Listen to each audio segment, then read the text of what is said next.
5 நாடுகளுக்கான அனைத்து கட்சி குழுவை வழிநடத்திச் செல்லும் திமுக எம்பி கனிமொழி ரஷ்யாவிற்கு புறப்பட டெல்லி விமான நிலையத்தை வந்தடைந்தார். அப்போது செய்தியாளர்களிடம் பேசிய அவர், பயங்கரவாதத்தால் இந்தியாவில் உயிர்கள் பறிபோயுள்ளன என்பதை உலகிற்கு விளக்குவதற்கான பயணம் இது. உலகில் எந்த நாடும் பயங்கரவாதத்திற்கு முன்னால் அமைதியாக இருப்பதை நம்புவதாக நான் நினைக்கவில்லை.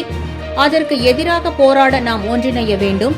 இந்திய அரசு நாடாளுமன்ற உறுப்பினர்கள் மற்றும் பல்வேறு கட்சிகளைச் சேர்ந்த மக்கள் குழு மூலம் உலகத்தை அடைய முயற்சிக்கிறது என்று அவர் கூறினார்.